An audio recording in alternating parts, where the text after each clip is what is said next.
ಪ್ರತಿ ವರ್ಷ ಜಂಬೂ ಸವಾರಿಯ ಸಂದರ್ಭದಲ್ಲಿ ಅಥವಾ ವಿಜಯದಶಮಿಯ ದಿನ ವಿಶೇಷವಾದಂತಹ ಚರ್ಚೆಗಳನ್ನ ಮಾಡ್ತೀವಿ ನಾವು. ಈ ಬಾರಿಯೂ ನಮ್ಮ ಸ್ಟುಡಿಯೋಗೆ ಪ್ರತಿ ವರ್ಷ ನ್ಯೂಸ್ ಫಸ್ಟ್ಗೆ ಅವರು ಆಗಮಿಸ್ತಾರೆ ಅನ್ನೋದು ನಮಗ್ ಖುಷಿ, ನಮಗ್ ಹೆಮ್ಮೆ. ಯಾಕಂದ್ರೆ ಅಂಥದ್ದೊಂದು ಇತಿಹಾಸ ತಜ್ಞರನ್ನ ಜಂಬೂ ಸವಾರಿಯ ದಿನ ಕೂರಿಸಿ ಜನರಿಗೆ ಒಂದು ವಿಶೇಷವಾದಂತಹ ಮಾಹಿತಿಯನ್ನು ನೀಡುವಂತಹ ಕೆಲಸವನ್ನ ನಾವು ಮಾಡ್ತಾ ಇದ್ದೀವಿ. ನಮ್ಮ ನ್ಯೂಸ್ ಫಸ್ಟ್ ವಾಹಿನಿ ಮಾಡ್ತಾ ಇದೆ. ಈ ಬಾರಿ ನಮ್ಮ ಸ್ಟುಡಿಯೋದಲ್ಲಿರುವಂತಹ ವಿಶೇಷ ಅತಿಥಿಗಳನ್ನ ಪರಿಚಯ ಮಾಡಿಸ್ತಾ ಹೋಗ್ತೀನಿ. ಮೊದಲನೇದಾಗಿ ನಂಜರಾಜ ಅರಸ್ ಅವರು, ಖ್ಯಾತ ಇತಿಹಾಸ ತಜ್ಞರು, ಪ್ರೊಫೆಸರ್ ನಂಜರಾಜ ಅರಸ್. ಅವ್ರ ಬಗ್ಗೆ ಯಾಕೆ ವಿಶೇಷವಾಗಿ ಹೇಳಬೇಕು ಅಂದ್ರೆ 90 ವರ್ಷ ವಯಸ್ಸಾಗಿದೆ. ಆದ್ರೂ ಜಂಬೂ ಸವಾರಿಯ ಈ ದಿನ ನ್ಯೂಸ್ ಫಸ್ಟ್ ವಾಹಿನಿಯಲ್ಲಿ ಕೂತು ವೀಕ್ಷಕರಿಗೆ ಒಂದೊಳ್ಳೆಯ ಮಾಹಿತಿಯನ್ನ ಕೊಡಬೇಕು ಅಂತ ಹೇಳಿ ಬಹಳ ಉತ್ಸಾಹದಿಂದ ನಮ್ಮ ಕಾರ್ಯಕ್ರಮದಲ್ಲಿ ಭಾಗಿಯಾಗೋದಕ್ಕೆ ಆಗಮಿಸಿದ್ದಾರೆ. ಇತಿಹಾಸ ತಜ್ಞರಾಗಿರುವಂತಹ ಪ್ರೊಫೆಸರ್ ನಂಜರಾಜ ಅರಸ್ ಅವರಿಗೆ ಕಾರ್ಯಕ್ರಮಕ್ಕೆ ಸ್ವಾಗತ. ಹಾಗೆಯೇ ಧರ್ಮಶಾಸ್ತ್ರ ಪಂಡಿತರು ಜೊತೆಗೆ ಇತಿಹಾಸ ತಜ್ಞರೂ ಆಗಿರುವಂತಹ ಡಾಕ್ಟರ್ ಶಲ್ವಪಿಳ್ಳೈ ಅಯ್ಯಂಗರ್ ಅವರು ಕೂಡ ನಮ್ಮ ಕಾರ್ಯಕ್ರಮದಲ್ಲಿ ಉಪಸ್ಥಿತರಿದ್ದಾರೆ. ಸರ್, ತಮಗೂ ಕೂಡ ಕಾರ್ಯಕ್ರಮಕ್ಕೆ ಸ್ವಾಗತ. ನಮಸ್ಕಾರ. ಹೇಗಿದೆ ಸರ್ ದಸರಾ? ಖುಷಿ ಹೇಗಿದೆ ಸರ್? ಸಂಭ್ರಮ ಹೇಗಿದೆ? ತುಂಬಾ ಅದ್ಭುತವಾಗಿದೆ. ಮೈಸೂರು ಅಂದ್ರೇನೆ ಒಂಥರ ವಿಶೇಷ, ದಸರಾ ಅಂದರೆ ಇನ್ನೂ ಅದ್ಭುತ, ತುಂಬ ಚೆನ್ನಾಗಿದೆ. ಎಲ್ಲರಿಗೂ ದಸರಾ ಹಬ್ಬದ ಶುಭಾಶಯಗಳು. ನ್ಯೂಸ್ ಫಸ್ಟ್ ಬಳಗಕ್ಕೂ ಕೂಡ, ವೀಕ್ಷಕರಿಗೆ, ಇಲ್ಲಿ ಏನು ಅಧಿಕಾರಿ ವರ್ಗಕ್ಕೆ ಕೆಲಸ ಮಾಡ್ತಾ ಇರೋರಿಗೆ, ಎಲ್ಲ ಪತ್ರಕರ್ತರಿಗೆ, ನಿಮ್ಮ ನ್ಯೂಸ್ ಬಳಗಕ್ಕೆ ದಸರಾ ಹಬ್ಬದ ಶುಭಾಶಯಗಳು. ಹಾ ಹೌದು, ನಂಜರಾಜ ಅರಸ್ ಸರ್, ನೀವು ನಮ್ಮ ವೀಕ್ಷಕರಿಗೆ ಹೇಳ್ಬೇಕಲ್ಲ, ವಿಶ್ ಮಾಡ್ಬೇಕಲ್ಲ. ಎಲ್ಲರಿಗೂ ಶುಭಾಶಯಗಳು. ಅವ್ರ ಕಡೆಯಿಂದಾನು ಎಲ್ರಿಗೂ ಶುಭಾಶಯ. ಓಕೆ, ದಸರಾ ಅಂದ್ರೇನೆ ಸಂಭ್ರಮ ಸರ್. ಬಟ್ ಈ ಬಾರಿ ದಸರಾ, ಸಾಮಾನ್ಯವಾಗಿ ದಸರಾ ಅಂದ್ರೆ 10 ಬೆಳಕು 9 ರಾತ್ರಿ ಅನ್ನುವಂತಹ ಚರ್ಚೆ ಅಲ್ವಾ? ದಸರಾ ಅಂತಂದ್ರೆ 10ನೇ ಬೆಳಕು 9 ರಾತ್ರಿ. 9 ರಾತ್ರಿ. ಈ ಬಾರಿ 11 ದಿನ ದಸರಾ ಆಗಿದೆ. ಈ 11 ದಿನದ ದಸರಾದ ವಿಶೇಷತೆ ಏನು ಅಂತ ಹೇಳಿ, ಯಾಕೆ ಈ ಬಾರಿ 11 ದಿನ ಬಂತು, ಅಲ್ಲಿಂದ ನಮ್ಮ ಚರ್ಚೆಯನ್ನ ಶುರು ಮಾಡೋಣ ಅಂತ ಅನ್ಸುತ್ತೆ. ಸಾಮಾನ್ಯವಾಗಿ ದಸರಾ ಅಂತಂದ್ರೇನೆ ದಶ ಅಹಹ ಅನ್ನೋ ಒಂದು ಶಬ್ದದಿಂದ ಬಂದಿರುವಂತಹದ್ದು. ಅದು ಹಿಂದಿನಲ್ಲಿ ಸಂಸ್ಕೃತ ಅಪಭ್ರಂಶವಾಗಿ ದಸರಾ ಅಂತ ಆಗಿದೆ. ದಶ ಪ್ಲಸ್ ಅಹಹ ಅಂದರೆ 10ನೇ ಬೆಳಿಗ್ಗೆ ಅಂತ ಅರ್ಥ. 10ನೇ ಬೆಳಿಗ್ಗೆ ಅಂದರೆ ಇನ್ನೇನೋ ಇರಬೇಕಲ್ಲ. 10 ಬೆಳಿಗ್ಗೆ, 10ನೇ ಬೆಳಿಗ್ಗೆ ಆದರೆ 9 ಏನೋ ಇರಬೇಕಲ್ಲ. ಆ 9 ಯಾವುದು ಅಂತ ಕೇಳಿದ್ರೆ ನವಾನಾಂ ರಾತ್ರಾಣಾಂ ಸಮಾಹಾರಃ ಅಂತ ಹೇಳಿ 9 ರಾತ್ರಿಗಳು ಮತ್ತು 10ನೇ ಬೆಳಿಗ್ಗೆ. ಇದು ದಶರಾತ್ರ ಅಂದರೆ ದಸರಾ ಅಂತ ಆಯಿತು. ಈಗ ಇಲ್ಲೇನಾಗಿದೆ, ಈ ಬಾರಿ ಪ್ರತಿ ವರ್ಷವೂ ಹಾಗೇ ಇರುತ್ತೆ. ಅಂದರೆ 9 ದಿನ ಪ್ಲಸ್ 10ನೇ ದಿನ ಸೇರಿ ವಿಜಯದಶಮಿ ಅಂದರೆ ಪ್ರಥಮೆ, ದ್ವಿತೀಯ, ತೃತೀಯ, ಚತುರ್ಥಿ, ಪಂಚಮಿ, ಷಷ್ಠಿ, ಸಪ್ತಮಿ, ಅಷ್ಟಮಿ, ನವಮಿ, ದಶಮಿ, ಅದಾದರೆ 10 ದಿನ ಆಯಿತು. ಇದಕ್ಕೆ ದಸರಾ ಉತ್ಸವ ಅಂತ ಬರ್ತದೆ. 9 ರಾತ್ರಿಗಳಲ್ಲಿ 9 ದುರ್ಗೆಯರ ಪೂಜೆ, 10ನೇ ದಿನ ಅಪರಾಜಿತಾ ದೇವಿಯ ಪೂಜೆ ಅಥವಾ ರಾಮನ ಪೂಜೆ, ಆಮೇಲೆ ವಿಜಯದಶಮಿ ಜಂಬೂ ಸವಾರಿ ಯಾತ್ರೆ. ಇದು ಪ್ರತಿ ಸಲನೂ ಬರುವಂತಹದ್ದು. ಆದರೆ ಕೆಲವೊಮ್ಮೆ ಏನಾಗುತ್ತೆ ಅಂದರೆ 9 ರಾತ್ರಿಯ ಬದಲು 8ನೇ ರಾತ್ರಿಗೆ ಮುಗಿದೋಗುತ್ತೆ. ಅದು ಆಗುತ್ತೆ. ಅಂದ್ರೇನು ಅಂತಂದರೆ 2 ತಿಥಿಗಳು ಏಕಕಾಲದಲ್ಲಿ ಬೆಳಗ್ಗೆ ಮತ್ತು ಮಧ್ಯಾಹ್ನದಲ್ಲಿದ್ದು ವ್ಯಾಪ್ತಿಯಲ್ಲಿದ್ದು 8ನೇ ದಿನಕ್ಕೆ 9 ರಾತ್ರಿನೂ ಆಚರಣೆ ಆಗುತ್ತೆ ಕೆಲವೊಮ್ಮೆ. ಈ ಸಲ ಏನಾಗಿದೆ ಅಂದರೆ ಇದಕ್ಕೆ ಭಿನ್ನವಾಗಿ 9ರ ಬದಲು 8ರ ಬದಲು 10 ದಿನ ಆಗಿದೆ. ಅಂದರೆ 10 ನವರಾತ್ರಿಗಳೇ 10 ದಿನ ಆಯಿತು, 10 ರಾತ್ರಿಗಳು. ಇವತ್ತು 11ನೇ ದಿನ ನಾವು ಆಚರಣೆ ಮಾಡ್ತಾ ಇದ್ದೀವಿ. ಏಕಾದಶಿ ಅಂದರೆ ಇವತ್ತು ಏನು ವಿಜಯದಶಮಿಯನ್ನು ಏಕಾದಶ ದಿನವಾಗಿ 11ನೇ ದಿನವಾಗಿ ಇದನ್ನು ಆಚರಣೆ ಮಾಡ್ತಾ ಇದ್ದೀವಿ. ಆದರೆ ಇದನ್ನು ಸೇರಿಸಿ ಇವಾಗಲೂ ಕೂಡ ದಸರಾ ಅಂತಲೇ ಹೇಳಬೇಕು. ಯಾಕೆ ಅಂತಂದರೆ ಅದು ಹಾಗೇ. ಯಾಕೆ ಹೀಗಾಯಿತು ಅಂತ ಕೇಳಿದ್ರೆ, ನಮ್ಮ ಭಾರತೀಯ ಪಂಚಾಂಗದ ಪ್ರಕಾರ, ನಾವು ಈ ಸನಾತನ ಪಂಚಾಂಗದ ಪ್ರಕಾರನೇ ಈ ಹಬ್ಬವನ್ನು ಮಾಡ್ತಾ ಇರೋದು. ಇದರಲ್ಲಿ ಏನಾಗುತ್ತೆ ಅಂತಂದರೆ ಮಹಾಲಯ ಅಮಾವಾಸ್ಯ ಅಂತ ಆರಂಭ ಆಗುತ್ತೆ. ಮಹಾಲಯ ಅಮಾವಾಸ್ಯೆಯ ಮಾರನೇ ದಿನದಿಂದ ನಮಗೆ ಈ ಆಶ್ವಯುಜ ಮಾಸ ಆರಂಭವಾಗುತ್ತೆ. ಏನು ಆಶ್ವಯುಜ ಮಾಸ ಅಂದರೆ ಏನು ಅಂತ ತಿಳ್ಕೊಬೇಕು. ಮೊದಲು ಯಾವ ಪೌರ್ಣಮಿಯ ದಿನ ಚಂದ್ರನು ಅಶ್ವಿನಿ ನಕ್ಷತ್ರದ ಜೊತೆಯಲ್ಲಿರ್ತಾನೋ ಅಂತಹ ಮಾಸವನ್ನು ಆಶ್ವಿನ ಮಾಸ ಅಂತ ಕರೆದಿದ್ದಾರೆ, ಆಶ್ವಯುಜ ಮಾಸ ಅಂತ ಕರೆದಿದ್ದಾರೆ.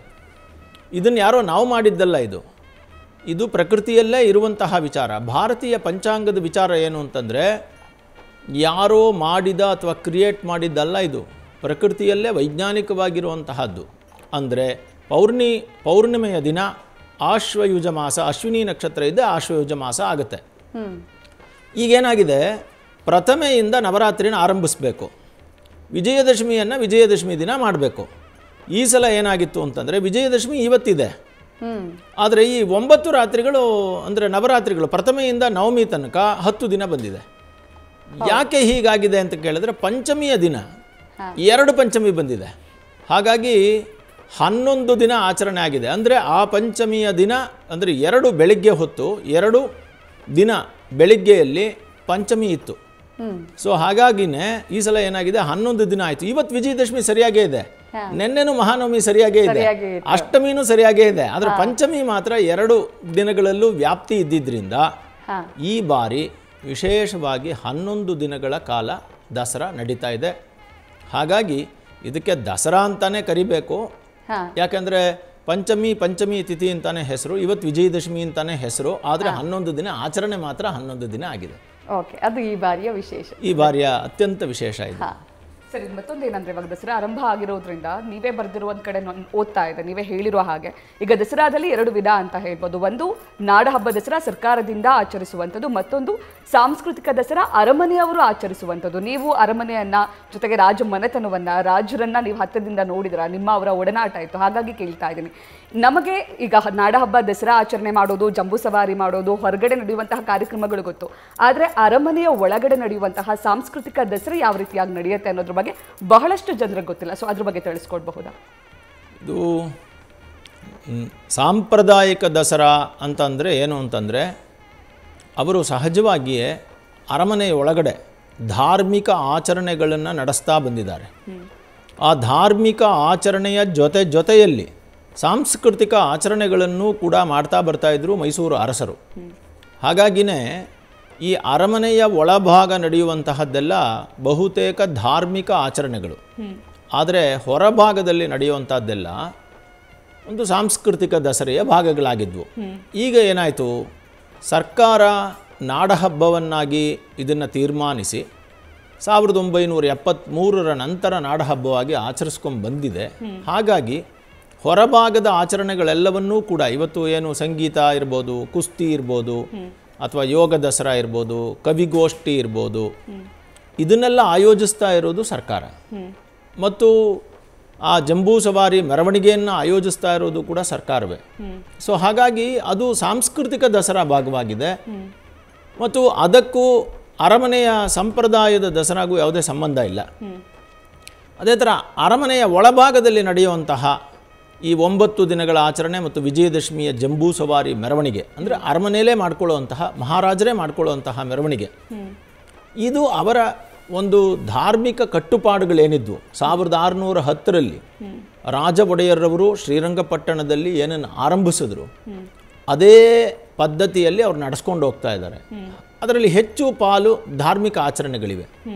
ಮತ್ತು ಮಹಾರಾಜರೇ ನಿತ್ಯವೂ ಪೂಜೆಯಲ್ಲಿರಬೇಕು, ಅರಮನೆಯನ್ನು ಬಿಟ್ಟು ಹೊರಗಡೆ ಬರಬಾರ್ದು, ಮತ್ತು ನಿಷಿದ್ಧ ಆಹಾರಗಳನ್ನು ಸೇವಿಸಬಾರ್ದು ಇತ್ಯಾದಿ ಅನೇಕ ನಿಯಮಗಳು ಅವ್ರಿಗಿರೋದ್ರಿಂದ ವಿಜಯದಶಮಿಯ ಬನ್ನಿ ಮೆರವಣಿಗೆ ನಾವೆಲ್ಲ ನೋಡ್ತಾ ಇರ್ಬೋದು. ವಿಜಯದಶಮಿ ಬನ್ನಿ ಮೆರವಣಿಗೆಗೋಸ್ಕರ ವಜ್ರಮುಷ್ಟಿ ಕಾಳಗಕ್ಕಾಗಿ ಆಚೆಗೆ ಬಂದಿದ್ದರು.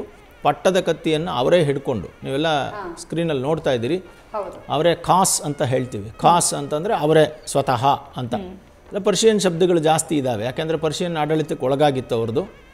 ಸೊ ಹಾಗಾಗಿ ಪರ್ಷಿಯನ್ ಶಬ್ದಗಳು ಜಾಸ್ತಿ ಇದ್ದಾವೆ. ಅವರೇ ಪಟ್ಟದ ಕತ್ತಿಯನ್ನು ಹಿಡಿದು ಅವರು ಹೊರಬರ್ತಾ ಇರೋದನ್ನು ನೀವು ನೋಡ್ಬೋದು. ಇಲ್ಲಿಯ ತನಕ ಆಚರಣೆಗಳು ಏನಿದೆ, ಈ ಎಲ್ಲ ಆಚರಣೆಗಳು ಧಾರ್ಮಿಕ ಆಚರಣೆಗಳ ಭಾಗವಾಗಿದೆ. ಇವಾಗ ಅವರು ಏನು ಮಾಡ್ತಾ ಇದ್ದಾರೆ, ವಿಜಯದಶಮಿ ಯಾತ್ರೆಗಾಗಿ ಹೊರಡ್ತಾ ಇದ್ದಾರೆ. ಯಾರು? ಮಹಾರಾಜರು. ಕಂಕಣವನ್ನು ಬಿಚ್ಚಿ ಪಟ್ಟದ ಕತ್ತಿಯನ್ನು ಹಿಡಿದು ದರ್ಬಾರಿಗಳ ಜೊತೆಯಲ್ಲಿ ಖಾಸ್ ತನ್ನ ಸ್ವಂತ ಹಸ್ತದಿಂದಲೇ ಪಟ್ಟದ ಕತ್ತಿಯನ್ನು ತೆಗೆದು ಪಲ್ಲಕ್ಕಿಯಲ್ಲಿ ಇಡಬೇಕು ಅನ್ನೋದು ನಿಯಮ.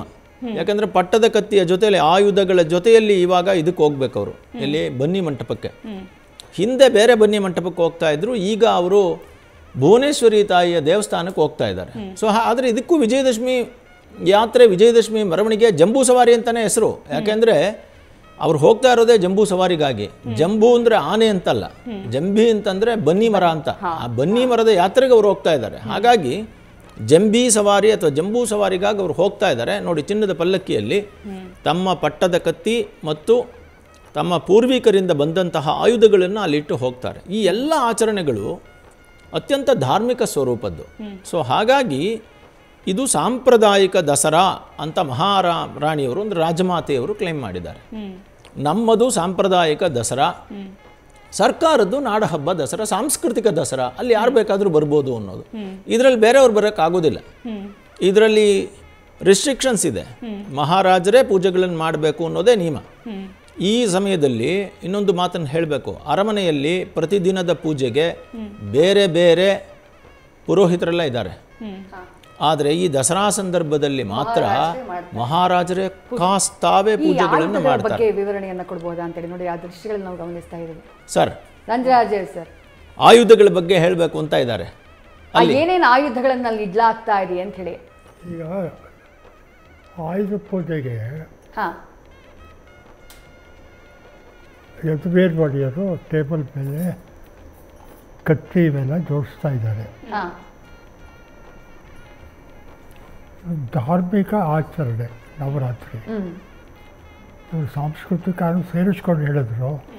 ನಾನು ಅದು ಆದಷ್ಟು ಬಿಟ್ಟು ಹೇಳ್ತೀನಿ. ಧಾರ್ಮಿಕ ಆಚರಣೆ ಅಂದಾಗ ನಮ್ಮ ಧರ್ಮದಲ್ಲಿ ಏನು ಹೇಳಿದೆ, ಹಿಂದಿನವರು ಹೇಗೆ ಆಚರಿಸ್ಕೊಂಡು ಬಂದಿದ್ದಾರೆ ಅದನ್ನು ನಾವು ಫಾಲೋ ಮಾಡಬೇಕು. ನಮ್ಮ ಸ್ವಲ್ಪಳ್ಳಿಯವ್ರಿಗೆ ಅಲ್ಲಿ ಮರ್ತರೋ ಇಲ್ಲ ಗೊತ್ತಿಲ್ಲ ನನಗೆ. ಜಯಚಾಮರಾಜ ಒಡೆಯರು ಒಡೆಯರಿ ಮಹಾರಾಜ ಧಾರ್ಮಿಕ ಆಚರಣೆ ಮಾಡ್ತೀನಿ ಅಂದಾಗ ಎಷ್ಟು ಕಟ್ಟುನಿಟ್ಟಾಗಿ ಅದನ್ನು ಫಾಲೋ ಮಾಡ್ತಾರೆ, ಅದು ಮುಖ್ಯ. ಸಿಂಹಾಸದ ಮೇಲೆ ಕೂತ್ಕೊಳ್ಳುವಂಥ ವ್ಯಕ್ತಿ ಶೋ ಮಾಡೋಕ್ಕಾಗಲ್ಲ.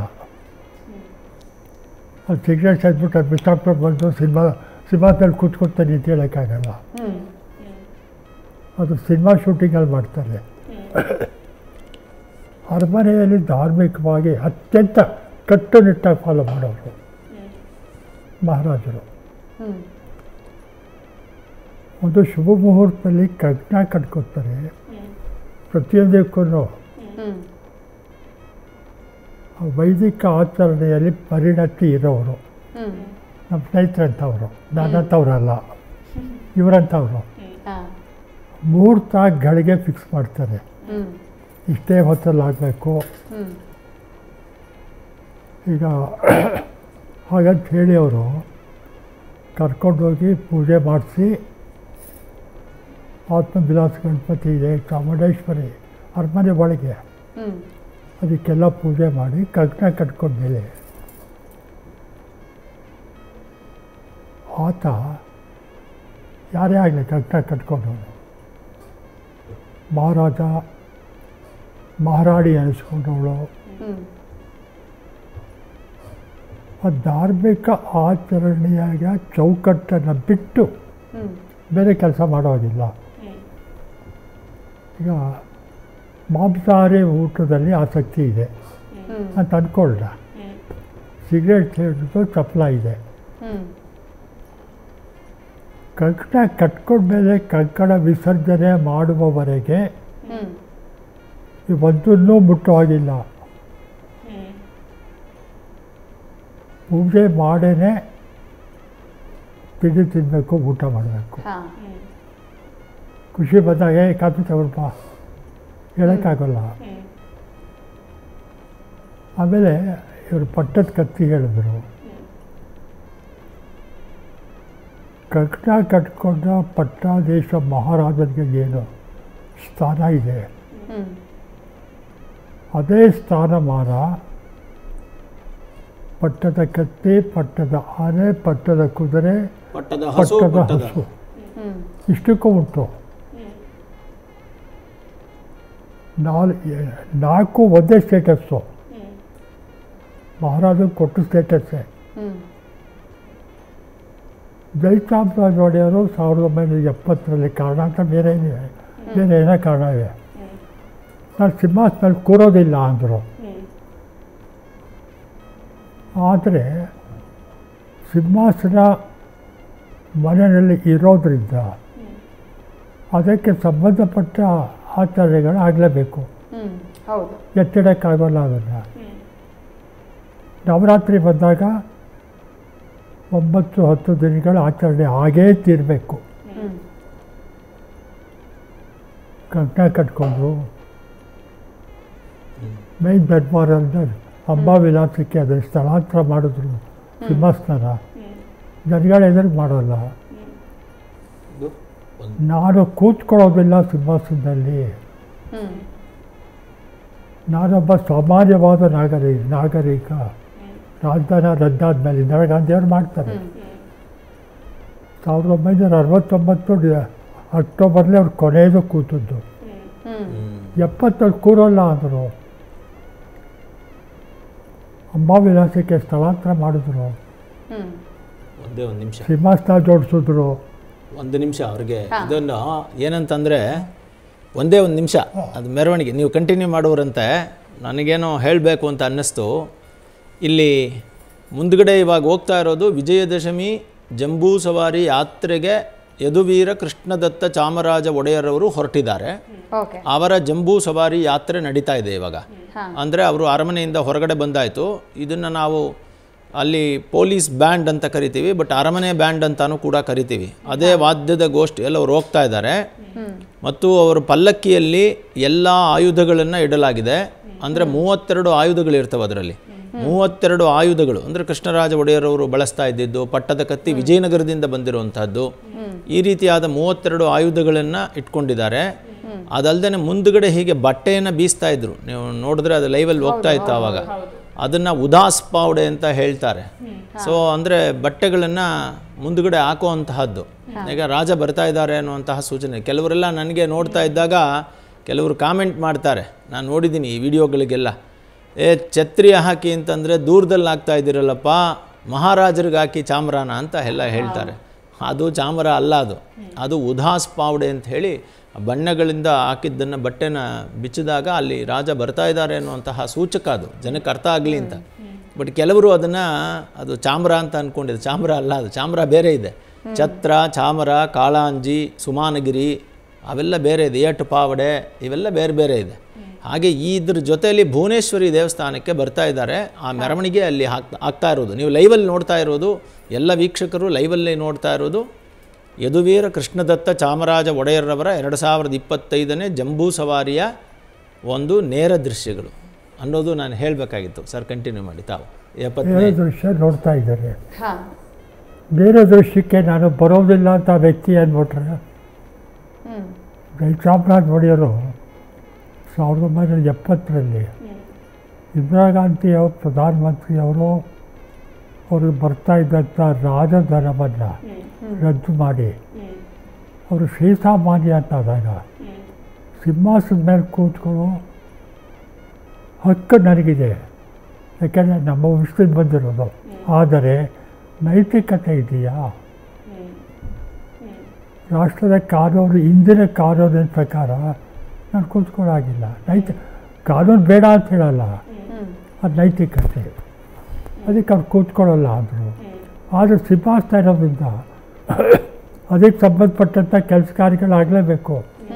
ಅಂಬಾವಿಲಾಸಕ್ಕೆ ಸ್ಥಳಾಂತರ ಮಾಡ್ತಾರೆ. ಸಿಂಹಾಸನ ಸ್ವರ್ಣ ಸಿಂಹಕ್ಕೆ ನಮಸ್ಕಾರ ಮಾಡ್ತಾರೆ. ಸಿಂಹ ಜೋಡಿಸಿದ ಮೇಲೆ ಸಿಂಹಾಸನ. ಸಿಂಹ ಜೋಡಿಸ್ದೆ ಹೋದರೆ ಸ್ವರ್ಣಾಸನ, ಚಿನ್ನದ ಕುರ್ಚಿ ಅಷ್ಟೇ.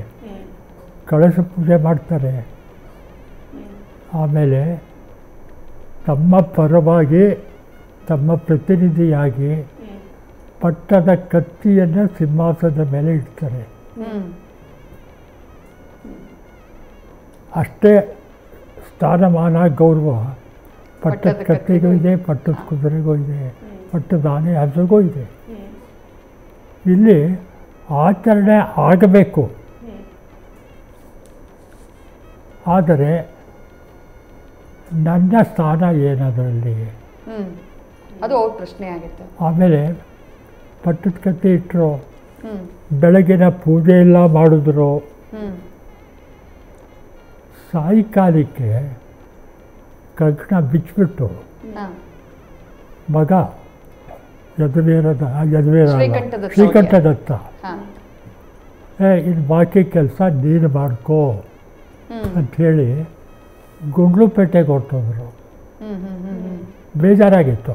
ಹ್ಮ್ 7 ವರ್ಷ ಮಹಾರಾಜ, ಅದುವರೆಗೆ ರಾಜ್ಕುಮಾರ ಹ್ಮ್ ಎಲ್ಲ ಅನುಭವಿಸಿ ಹ್ಮ್ ಒಳಗಡೆ ನೋವಿದ್ದೇ ಇರುತ್ತೆ.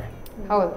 ಗುಂಡ್ಲುಪೇಟೆಗೆ ಹೊರಟೋದ್ರು. ಹ್ಮ್ ಕಂಕಣ ಬಿಚ್ಚಿ ಆ ಪವಿತ್ರತೆ ಹೊರಟೋಯ್ತು ಬಿಚ್ಚಿದ ತಕ್ಷಣ.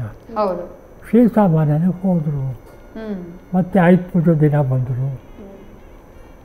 ಮತ್ತೆ ಕಂಕಣ ಕಟ್ಕೊಂಡು ಪೂಜೆ ಮಾಡಿ ಹ್ಮ್ ವಿಜಯದಶಮಿ ದಿನ ಹೋಗಲೇಬೇಕು. ಹ್ಮ್ ಕಾರಲ್ಲಿ ಹೋದರು. ಇಲ್ಲಿ ನಮ್ಮ ಆಂತರಿಕ ಭದ್ರತೆ ಏನಿದೆ ಅನ್ನೋದು ಅವ್ರ ಚಿಂತನೆ ಪ್ರಶ್ನೆ ಆಗಿತ್ತು, ಅದು ಚಿಂತೆ ಮುಖ್ಯ. ಆಗಿತ್ತು. ಓಕೆ. ಅದು ಕೆಲಸ ಆಗಬೇಕು. ಹಾ. ಮನಸ್ಸಿನಲ್ಲಿ ಎಷ್ಟು ಪರ್ಸೆಂಟೇಜ್ ಕೊಡ್ತೀವಿ ಅದಕ್ಕೆ, ಹೌದು. ಅದು ಮುಖ್ಯ. ಓಕೆ. ನ್ಯೂಸ್ ಫಸ್ಟ್ ನಿರ್ಭೀತಿಯಿಂದ ನಿಮ್ಮ ಪರವಾಗಿ.